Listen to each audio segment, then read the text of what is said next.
I found these 8 Atari cartridges being sold as junk on eBay. I want to see if I can save them. They're all pretty dirty, so I'm going to give them an initial cleaning in magic juice. And then we're going to take a chance to see if that will be enough to save them. I noticed that the previous owner's name was Tommy P, and he wrote his name on all of these cartridges. I tried to scrape it off, but then I started to realize that that name is a part of the history of these cartridges, so I left it. Now that they're all clean, let's go ahead and throw them in the box and see if they will power on. Starting with Raiders of the Lost Ark, it goes in just fine, turns on, but we get fireworks.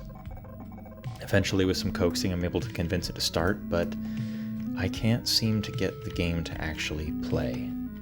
Next up is Yar's Revenge, my personal favorite. When I put it in, it didn't want to go all the way, and I had to kind of jiggle it a little bit. I ended up finding out that the pressure plate inside of it actually came off of its spring, so I had to disassemble the entire cartridge and put it all back together. Eventually I was able to get it to work, and it went in just fine. I started it up, and it works perfectly. Turmoil's up next. I've never heard of this game, and frankly neither has my Atari because it didn't want to go in.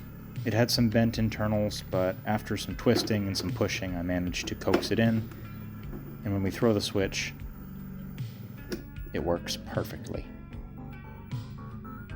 Atlantis, another really popular one. Goes in with a thud, throw the switch, and she also works perfectly.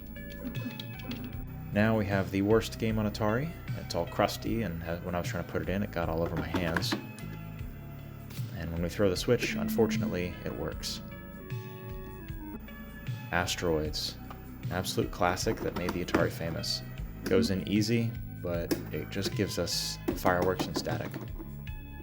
But after some tapping around and some blowing and another IPA wash, we convince it to start. Sword Quest Earthworld. I'm sure this was probably Tommy P's favorite in his entire collection. We put it in, and we just get stripes and static, but eventually we are able to start the game, but there she is. And to be honest with you, I have no idea how to play this game. Pole Position, an incredibly popular and early title for the Atari 2600. It's very, very tight going in, but when we throw the switch, it plays perfectly. And I can see why this game was so popular.